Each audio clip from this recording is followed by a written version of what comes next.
Bismillahi walhamdulillah. Wassalatu wassalamu ala asyrafil anbiya'i wal mursalin wa ala alihi wa ashabihi ajma'in. Amma ba'd.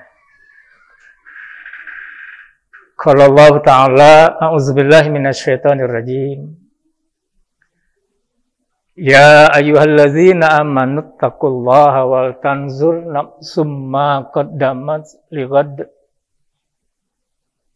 Wattaqullaha innallaha khabirum bima ta'malun.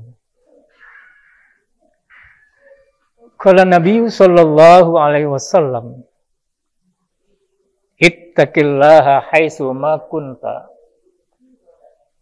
wa bi'sayatal hasanata tamhuha wa khuliqin nasa bi khuluqin hasan. Ibu-ibu dan bapak-bapak jemaah pengajian Ahad pagi Masjid Al-Furqan rahimakumullah. Tak henti-henti dan tak bosan-bosannya kita selalu mengucapkan syukur kepada Allah Subhanahu wa taala atas semua limpahan nikmat yang senantiasa tercurah kepada kita. Sejak kita berada dalam kandungan perut ibu kita sampai kita terlahir ke dunia ini, nikmat Allah senantiasa tak henti-hentinya tercurah kepada kita. Dan karena nikmatnya itu jualah di pagi hari ini, kita berkumpul di ruangan Masjid Al-Furqan ini dalam rangka talabul ilmi. Untuk belajar, menimba ilmu, ya. Dalam hal ini adalah ilmu-ilmu syariat. Alhamdulillah di pagi hari ini setelah sekian bulan, setahun barangkali, ya, saya tidak bisa memberikan tausiah karena kondisi kesehatan yang tidak memungkinkan. Ya. Saat ini juga saya kondisinya juga tidak fit 100%, tapi rasa bosan. Istilahnya terkapar di tempat tidur hampir 1 tahun. Ya. Saya harus bergerak, walaupun tertatih-tatih. Ya. Alhamdulillah berkat doa dari ibu-ibu dan bapak-bapak, saya masih bisa untuk memberikan tausiah. Ya, dengan kondisi yang seperti ini. Baik ibu dan bapak-bapak, tadi temanya sudah disampaikan oleh protokol, kiat menjaga dan menguatkan iman ketika sakit. Tema ini sebagian besar dari pengalaman selama sakit, tambah dengan referensi dari buku-buku. Dan saya ingin berbagi pengalaman itu. Mungkin bapak-bapak dan ibu-ibu belum merasakan seperti apa yang saya rasakan. Mungkin hanya sakit sebentar-sebentar dan terlalu berat. Ya. Baik ibu dan bapak-bapak, Allah Subhanahu wa taala menjadikan mati dan hidup sebagai cobaan. Allah ingatkan itu di dalam surat Al-Mulk ayat 2. Di mana Allah Subhanahu wa taala berfirman, "Allazi khalaqal mauta wal hayata liyabluwakum ayyukum ahsanu amala." Dialah yang menjadikan mati dan hidup. Kenapa Allah menyebutkan mati dulu baru hidup?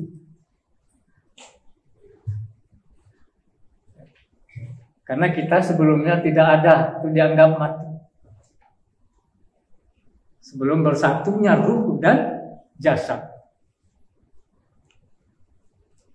Ini dipertegas oleh Allah dalam surat Al-Baqarah ayat 28. Kaifa takfuruna billahi wa kuntum amwatan fa ahyakum summa yumitukum, summa yuhyikum, summa ilaihi turja'un. Mengapa kamu ingkar kepada Allah? Padahal kamu sebelumnya mati. Fa'ahyakum, kemudian Allah menghidupkan kamu. Summa yumitukum, kemudian Allah akan mematikan kamu setelah kamu hidup. Summa yuhyikum, kemudian kamu akan dihidupkan lagi.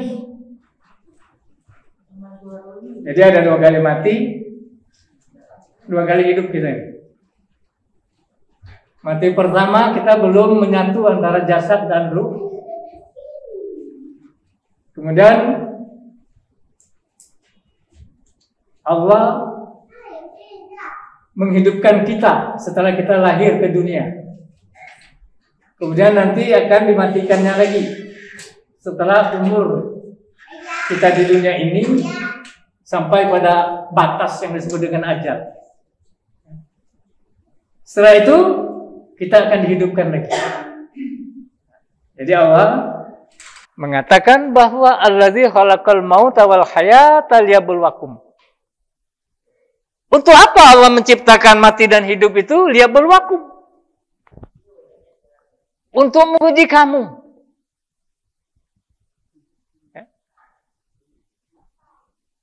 Untuk menguji kamu, liyabluwakum ahsanu amala.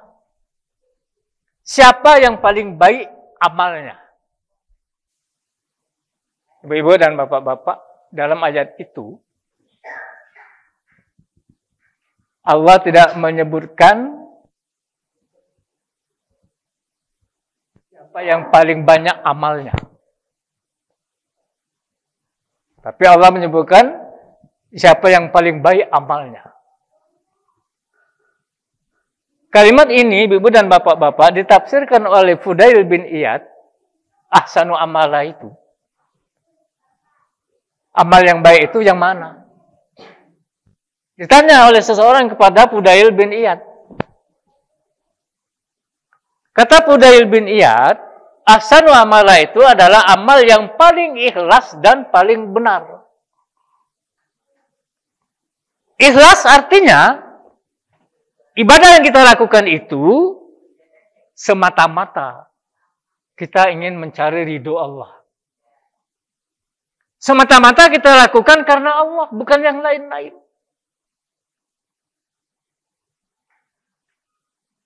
Kemudian yang paling benar, bahwa amal yang ibadah yang kita lakukan itu sesuai dengan tuntunan. Contoh dari Rasulullah SAW. Itu namanya amal yang ahsanu amala itu. Amal yang paling baik itu. Ikhlas dan ittiba. Kita mengikut yang dicontohkan oleh Rasulullah SAW. Jadi setiap ujian yang diberikan kepada kita itu tujuannya adalah, salah satunya adalah untuk mengetahui siapa di antara kita ini yang paling baik. Nah, ibu-ibu dan bapak-bapak, setiap orang yang mengaku beriman siap-siap untuk diuji. Dalam surat Al-Anbiya ayat 35, Allah menyatakan itu. Kullu nafsin za'iqatul maut liyabluwakum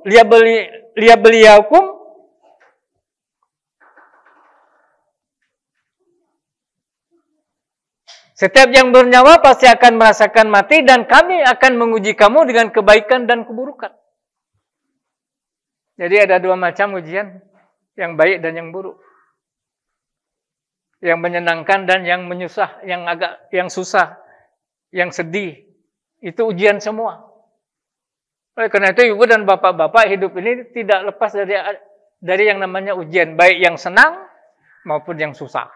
Semuanya itu adalah ujian. Ya. Fitnah bagi kita. Lalu orang yang beriman itu siap-siap akan diuji. Dalam surah Al-Ankabut ayat 1 disebutkan oleh Allah. Kata Allah, apakah kamu akan dibiarkan saja mengaku beriman? Padahal kamu belum diuji. Setiap yang mengaku beriman, siap-siap untuk diuji. Ya. Lalu jangan salah paham. Kalau mak itu tidak usah beriman, tidak diuji. Wah, tambah.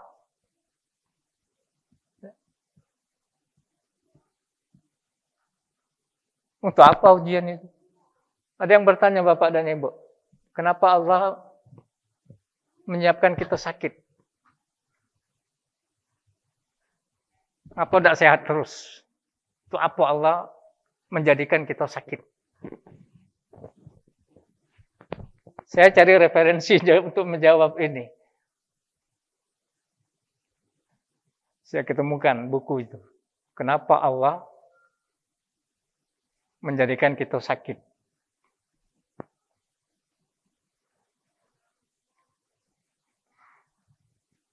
Nah, di antara gunanya Allah menjadikan kita sakit itu pertama ya sebagai ujian untuk menguji kita. Kita ini kalau sakit baru sadar dengan arti sehat. Kalau waktu sehat ibu-ibu dan bapak-bapak diperingatkan oleh orang, hati-hati.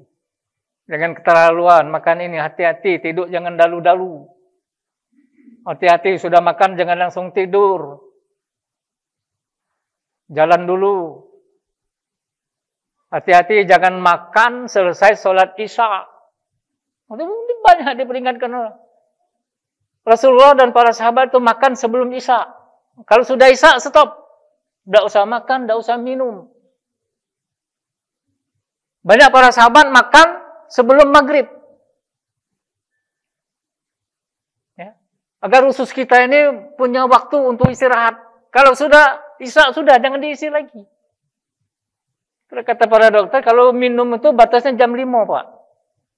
Sebelum jam 5 banyak-banyaklah minum. Sudah jam 5, stop. Agar malam tidak ada bangun terus.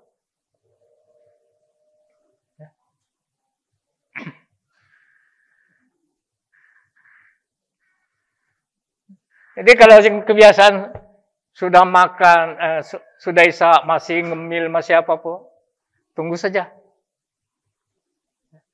Saya sejak sakit ini menemukan itu, jawaban itu. Ya. Jadi setelah itu, sampai hari ini saya tidak akan pernah makan selesai isya. Jam 4:30 itu saya sudah makan. Dulu sebelum sakit, tidak baca idah, Pak, tidak makan selesai isya. Balik dari ngisi tausiah jam 9. Pak aja. Tadi belum makan. Mau jam 10 makan. Rupanya kalau sudah mau makan jam 9 itu jangan makan nasi. Makan quicker Pak aja ya. Itu bagus. Ini sudah makan, jam itu makan nasi sudah. Apalagi makan siput. Tabah, cepat. Ya. Nah. Jadi sakit itu bentuk ujian yang tidak menyenangkan. Orang banyak menyangka tidak menyenangkan. Tapi dengan sakit itu, banyak hikmah yang kita dapat. Ibu dan bapak-bapak, saya merasakan sejak sakit ini, ibadah kepada Allah lebih meningkat dan pendekatan kepada Allah itu lebih terarah. Alhamdulillah. Ya, saya merasakan betul itu.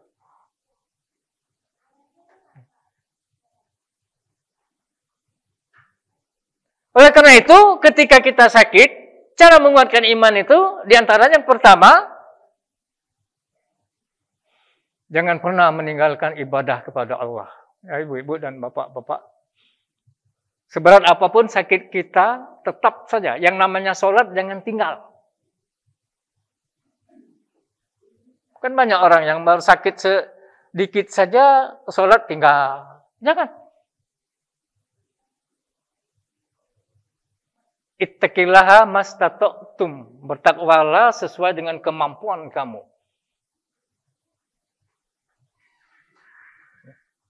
Itu ujian.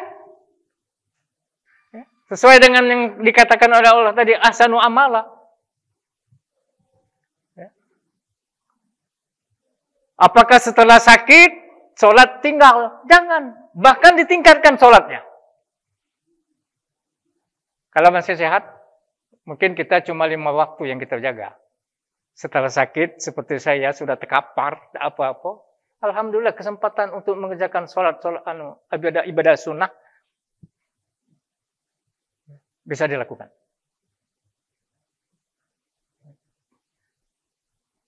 Nambah ibadah. Tapi ibadah yang tetap ada contoh dan tuntunan. Walaupun dia sholat sunnah. Ya. Jadi jangan pernah meninggalkan sholat. Kiat untuk meningkatkan iman itu. Kerjakan sholat. Boleh meninggalkan sholat itu kalau sakitnya apa? Stroke. Yang tidak bisa ngapa-ngapa lagi. Kan banyak orang yang stroke tapi ngomong tidak apa-apa, dia tidak apa-apa. Tidak bisa gitu. Untuk memaksa dia sholat.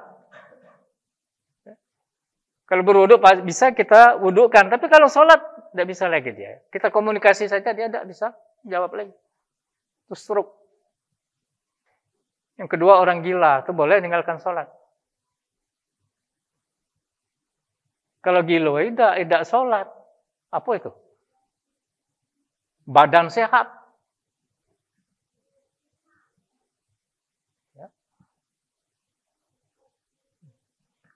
Woi Pak Saro, Pak, kalau waktu sakit itu nggak sholat. Saya beberapa lama diajak oleh Pak Haji di bagian kerohanian Rumah Sakit Islam Al-Rajid. Waktu masih agak sehat, saya masih bisa dakwah ke dalam kamar-kamar. Oke. Salah satu dakwah yang saya sampaikan itu tadi, sholat harus dijaga oleh pasien. Jangan sampai tinggal. Bagaimana cara sholat ketika sakit? Yang pertama tentu berwuduk. Kalau masih bisa wuduk dewek, wuduk dewek. Kalau tidak, minta wudukkan dengan yang nunggu. Jadi yang nunggu itu bukan sembarangan. Harus punya pengetahuan lah tentang tata cara sholat orang sakit itu. Ya, kalau bisa ke kamar mandi silakan, atau tidak bisa ke kamar mandi, ambil air segayung, celupkan tangan, wudhu. Udah boleh, Pak, itu air mustakmal. Air mustakmal itu suci lagi menyucikan. Bukannya air mustakmal tidak boleh digunakan untuk wudhu, salah kita sih selama ini dalam fikih. Dia tetap suci lagi menyucikan. Rasulullah pernah berwudhu dalam satu timbuk dengan mencelupkan tangannya. Muka, tangan. Tidak bisa mencelupkan itu, yang nunggu ambil sapu tangan kecil atau anduk kecil, celupkan ke air, peras, wudukkan, usapkan ke tempat-tempat anggota wuduk si sakit. Habis tidak bisa menggunakan air, tayamum. Sebelum itu hendaknya dibersihkan memang tempat wuduknya. Bed tempat sakitnya dibersihkan, dilap. Ya. Kalau pampasnya kotor ganti. Walaupun tidak sempurna, tapi kita berusaha untuk sampai kepada kesempurnaan itu. Ya. Nah, kemudian lakukanlah sholat sesuai dengan kemampuan. Kalau sakitnya berat, itu boleh dijamak kata para ulama, Bu. Selama sakit itu. Zuhur, asar, maghrib, isya itu boleh dijamak. Kalau sakitnya berat, parah.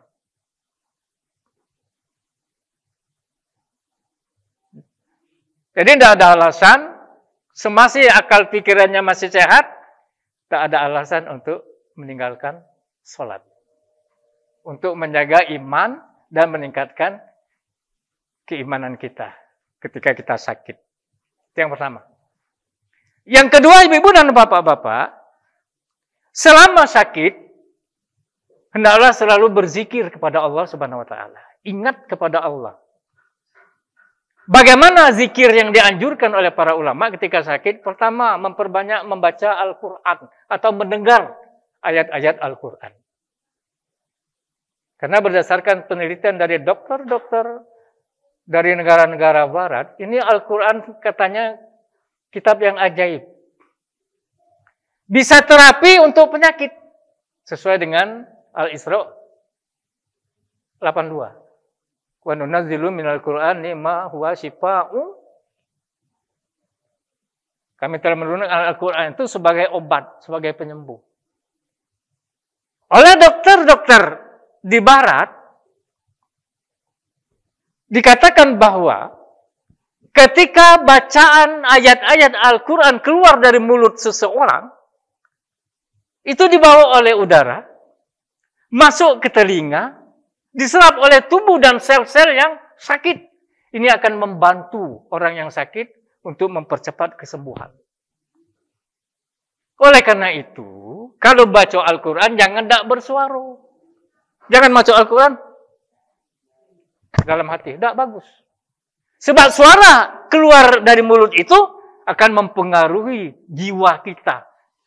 Ayat-ayat Al-Quran itu. Oleh karena itu, kata para ulama, suara yang paling bagus untuk si sakit adalah suara si sakit itu sendiri yang baca Al-Quran. Kalau tidak baca dia lagi baca, ya baru dengar. Ya. Oleh karena itu bagus di rumah-rumah sakit, TV bisa terhubung ke Mekah ya. Saya beberapa lama di rawat rumah sakit Islam Ar-Rasyid.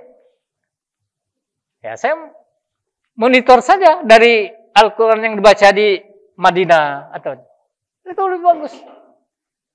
Termasuk ibu-ibu dan bapak-bapak membiasakan memutar ayat Al-Quran ketika tidur atau mau tidur. Ini mau tidur lagu barat. Ngerti tidak? Putar itu. Karena akan mempengaruhi jiwa kita. Saya beli khusus tip kecil itu yang ada di dalamnya. Setiap malam yang itu yang diperdengarkan. Alhamdulillah tidurnya nyaman. Niatkan dalam hati, ya Allah bangun. Tolong beri kemudahan aku bangun jam 3. Terbangun. Terus murotalnya. Ya. Jadi membaca atau mendengar ayat Al-Quran itu besar pengaruhnya bagi si sakit. Di samping untuk membantu kesembuhan dari suatu penyakit, dia juga akan membuat keimanan kita insya Allah akan terjaga dan terus meningkat. Putar ayat Al-Quran yang dibaca dengan ada artinya. Itu kan sudah banyak, sudah. Ya, berzikir. Jangan awak sakit tapi masih main game. Mau HP. Ya. Itu tidak benar. Banyak berzikir. Yang kedua, zikir yang dianjurkan itu memperbanyak istighfar selama sakit itu. Ya. Kenapa kita dianjurkan memperbanyak istighfar? Kita mohon ampun kepada Allah, ibu-ibu dan bapak-bapak. Bukan tidak mungkin sakit yang kita rasakan itu karena terlalu banyaknya pelanggaran-pelanggaran yang kita lakukan terhadap perintah Allah dan larangannya yang kita kerjakan. Bukan tidak mungkin. Ada dosa-dosa yang kita memang harus dihilangkan dengan rasa sakit, dan juga ada dosa-dosa yang harus dengan istighfar. Kita mohon ampun kepada Allah. Istighfar. Selama kita terbaring di rumah sakit itu. Ya. Allah sayang dengan kita. Coba kalau kita dalam keadaan sehat, mungkin kita lupa untuk istighfar. Padahal kalimatnya pendek, Bu ya. Astagfirullah, astagfirullah ya. Syukur-syukur kalau Sayyidul Istighfar yang kita baca. Lengkap. Di situ. Membiasakan istighfar. Kita mohon ampun kepada Allah atas segala dosa-dosa yang kita lakukan itu. Lalu yang ketiga dianjurkan untuk memperbanyak membaca kalimat la haula wala quwata illa billah ketika kita sakit. Tidak ada daya upaya dan kekuatan melainkan hanya pertolongan Allah. Pil yang kita makan, dokter yang nyuntik dan memeriksa kita tidak bisa berbuat apa-apa. Tanpa pertolongan Allah kita tidak akan pernah sembuh. Wa iza maritu bahwa yasfin. Dan apabila aku sakit, kata Nabi Ibrahim, maka Allah yang akan menyembuhkan aku. Bukan obat, bukan dokter. Kita mohon kepada Allah. Ya. La haula wala quwata illa billah. Kita mengakui kelemahan dan kekurangan kita. Hanya Allah yang maha kuasa dan maha penyembuh itu. Banyak-banyak mengucap itu. Oleh karena itu kalau kita besok ke rumah sakit, ibu-ibu dan bapak-bapak, jangan melupakan kalimat-kalimat ini, sampaikan kepada si sakit. Ingatkan sholat, jangan sampai lupa. Ya. Ingatkan untuk berzikir ini. Ya. Jadi memperbanyak kalimat. Lalu yang keempat, kata para ulama, orang sakit itu hendaklah memperbanyak membaca sholawat. Allahumma sholli ala Muhammad wa ala ali Muhammad. Pendek. Terus ucapkan berulang kali. Atau kalimat-kalimat thayyibah yang lainnya. Ya. Apakah itu Allahu Akbar, apakah itu kalimat tahlil la ilaha illallah dan sebagainya. Kalimat-kalimat thayyibah itu sangat dianjurkan untuk kita baca ketika kita gunakan untuk zikir ketika kita sakit. Niscaya iman kita akan terjaga dan insya Allah akan meningkat. Ya. Itu yang kedua. Ya, dua hal. Yang ketiga, ibu-ibu dan bapak-bapak, agar iman kita tetap terjaga ketika sakit, jangan berobat dengan barang-barang yang haram. Di zaman Rasulullah dan para sahabat, yang mana ilmu kedokteran belum berkembang begitu pesat, obat yang sangat dianjurkan itu, pengobatan yang sangat dianjurkan itu ada 3 macam.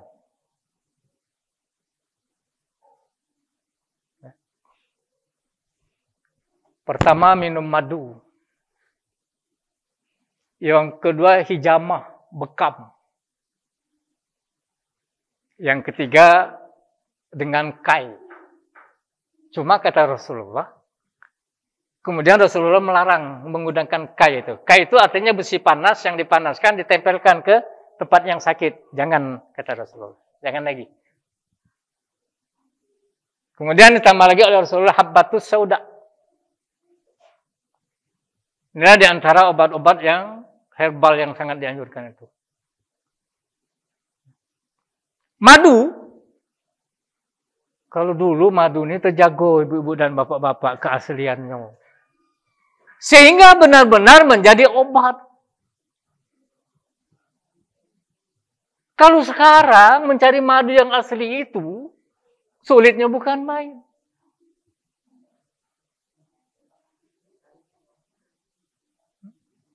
Sehingga di zaman Rasulullah ada seseorang yang sakit perut, kata Rasulullah, minum madu. Belum sembuh. Tambah lagi dosis madunya itu. Kurang madunya itu. Terus. Sampai sembuh. Jangankan kita ibu-ibu di Arab sana, madunya banyak yang palsu. Oli dijual. Katanya begitu. Jadi kalau madu itu memang asli, dijamin. Sembuh. Sakit kita. Ya. Nah, mencari madu asli sangat sulit. Kalau nernak dewek gitu. Nernak dewek, insya Allah barangkali baru kita mendapatkan madu yang asli. Ya. Bekam. Jangan dilewatkan bekam ini, Bu. Cuma sekarang katanya ada aturan dari pemerintah. Setiap pebekam itu harus punya sertifikasi khusus. Tidak bisa sembarangan. Harus punya izin. Katanya begitu. Siapa yang melanggar, bisa dihukum. Ya. Bekam itu sangat dianjurkan untuk mengeluarkan darah-darah kotor dari tubuh kita.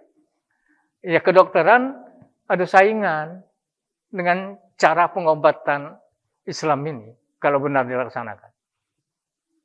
Lakukanlah bekam. Rasulullah itu tiap bulan bekam. Terutama di tanggal-tanggal ganjil, tanggal Hijriah itu, tanggal 17, tanggal 19, tanggal 21. Hari ini tanggal 18, hari Senin tanggal 19. Saya ingin bekam tanggal 21 hari Rabu, kalau ada waktu. Ya. Alhamdulillah saya tiap bulan bekam itu, tidak lewat saya.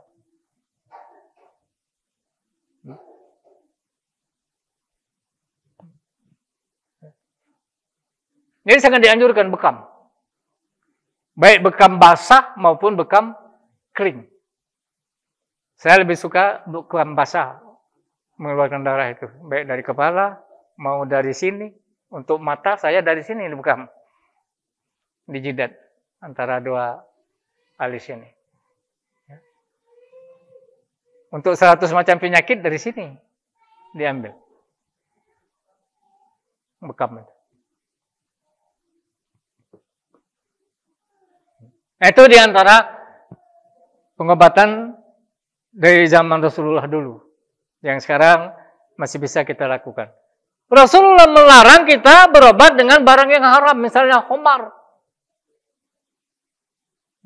Karena di dalam khamar itu bukannya menjadi obat. Tapi akan menjadikan suatu penyakit. Orang banyak beralasan boleh berobat dengan barang yang haram. Dengan dalil itu darurat. Tidak ada. Tidak bisa disamakan dengan makan babi ketika kita sedang kelaparan. Tidak ada makanan lain. Boleh. Ya. Tapi dengan obat, bukannya tidak ada obatnya selain dari yang halal. Belum ditemukan obatnya itu. Sebab Allah mendatangkan penyakit, Allah juga mendatangkan obat. Semua penyakit ada obatnya, kecuali tua.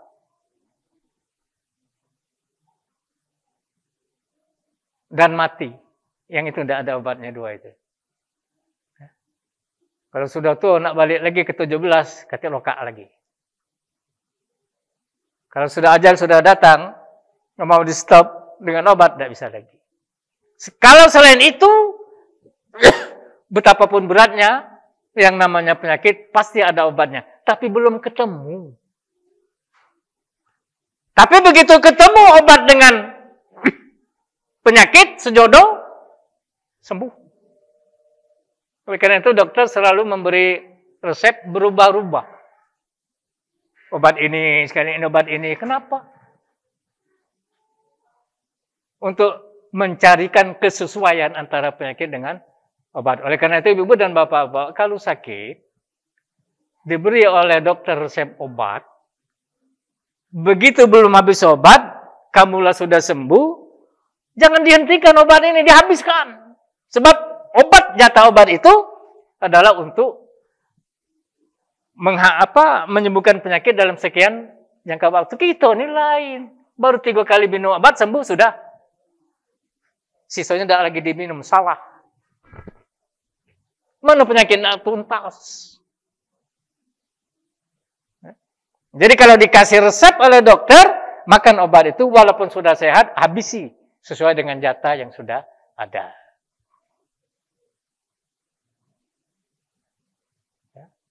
Nah itu ibu-ibu, jadi yang ketiga, agar iman kita tetap terjaga ketika kita sakit, awas jangan berobat dengan barang-barang yang diharamkan oleh Allah.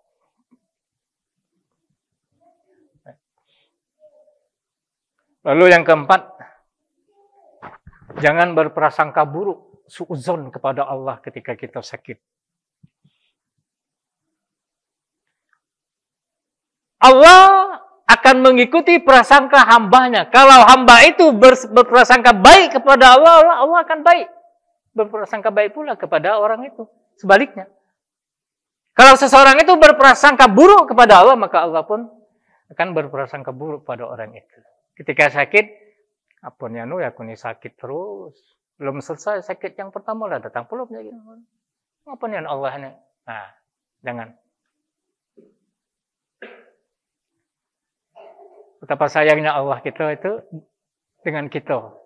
Kita diberinya penyakit.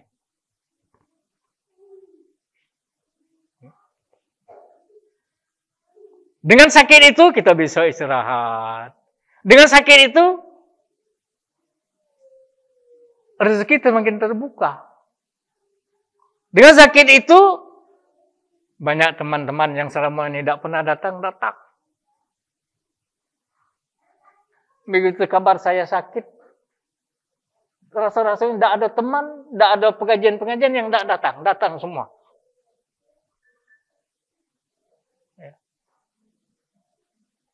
Begitu melihat luka tenganga di kaki saya, ya Allah Ustaz, ngapa ini?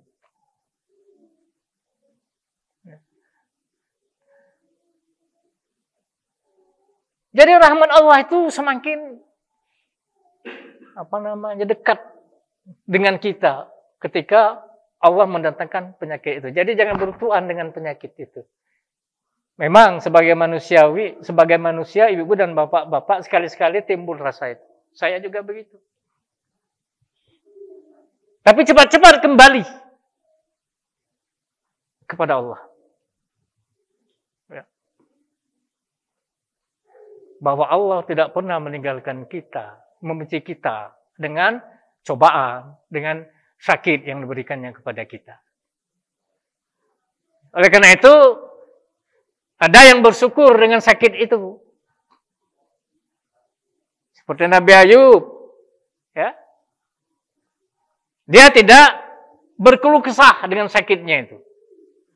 18 tahun menderita penyakit, tidak pernah berkeluh kesah. Disuruh berdoa kepada Allah oleh istrinya supaya sembuh. Aku malu, kata Nabi Ayub. Sakit kita 18 tahun, sedangkan kita nikmat 50 tahun lebih. Tidak pernah sakit dibandingkan dengan 18 tahun. Kita barangkali baru berapa tahun. Aku baru nak setahun yang paling susah seperti ini dengan sakit. Umur sudah 61 tahun. Kalau dihitung dari akal balik, lebih banyak sehat daripada sakit.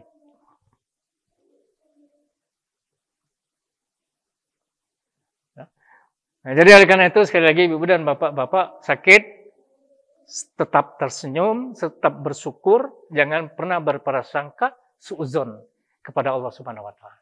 Tumbuhkan rasa husnuzon dalam diri kita. Ya. Tiap penyakit akan ada obatnya. Ketika penyakit ketemu dengan obat, sejodoh dengan obat, insya Allah akan segera sembuh.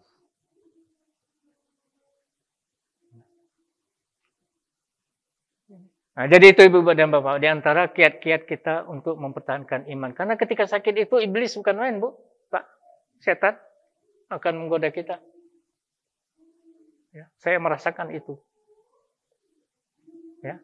Walaupun kita sakit berat sekalipun, ada ajakan untuk berbuat maksiat kepada Allah. Allahu Rabbi. Ya.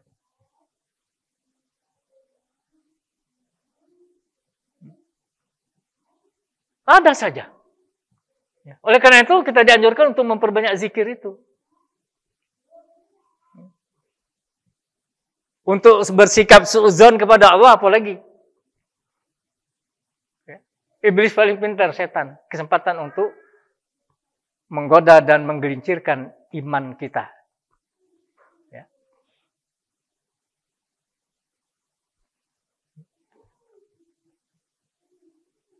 Nah, oleh karena itu ketika sakit, lalu memperbanyak doa. Kiat untuk memperkuat. Ya. Di samping kita minum obat, menuruti Nasihat dokter, jangan lupa memperbanyak doa. Tidak bisa doa Arabnya, doa bahasa kita.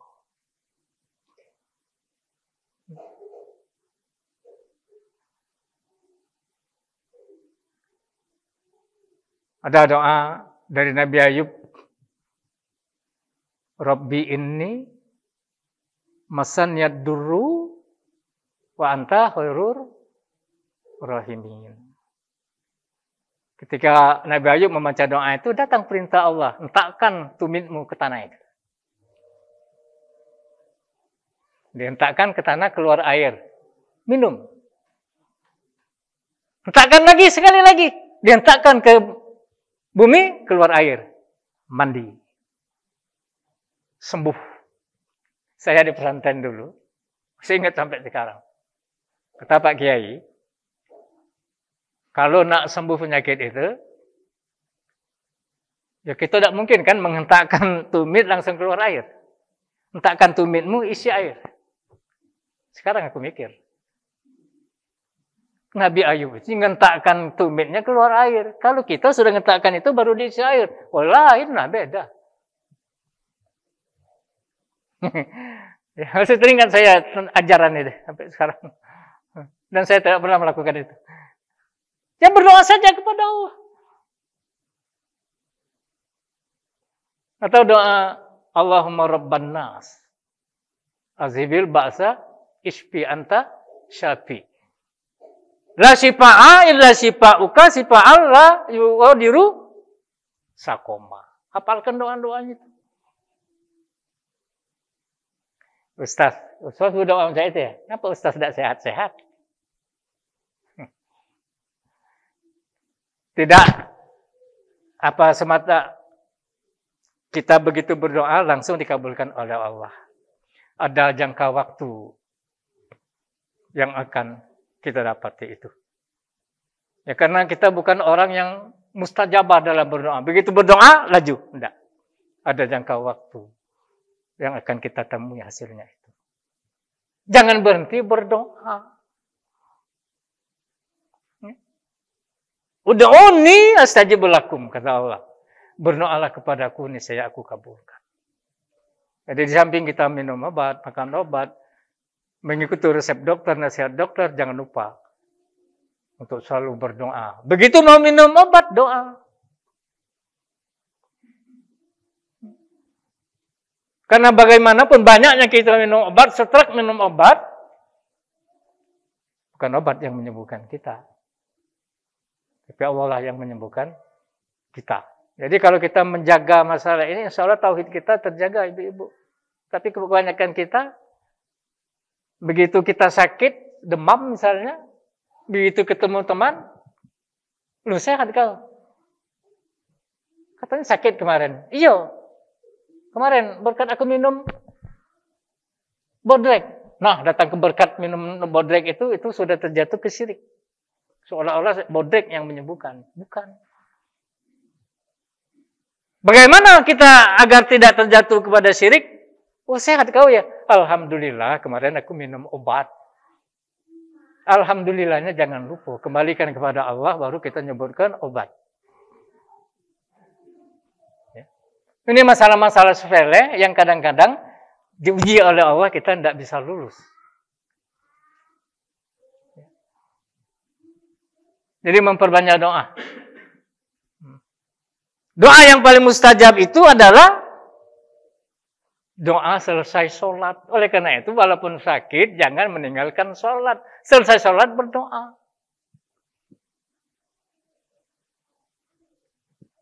Ya ayyuhallazina amanus ta'inu bis-sabri was-sholat.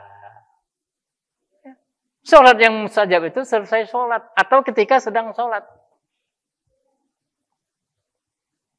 Di mana letak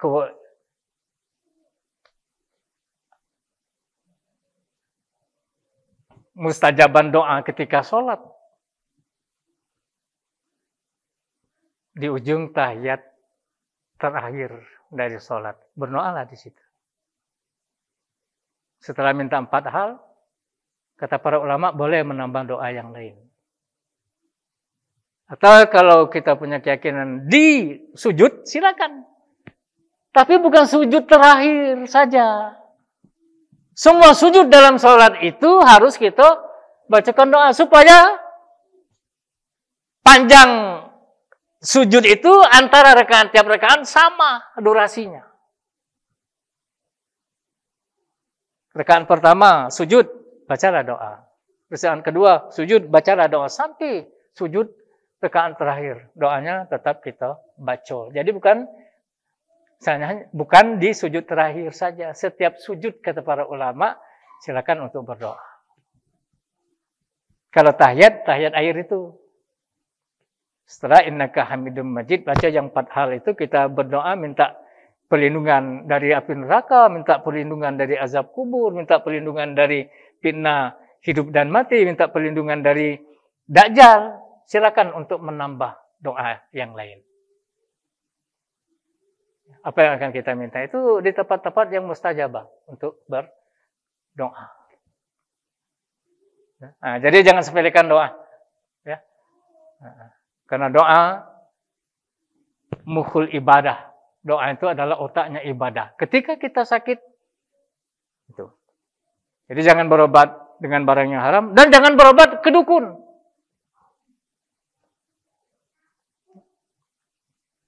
Nanti menanyakan sesuatu kepada dukun, lalu kita membenarkan apa yang kita tanyakan itu, maka kata Rasulullah, sholatnya tidak akan diterima selama 40 hari. Ya.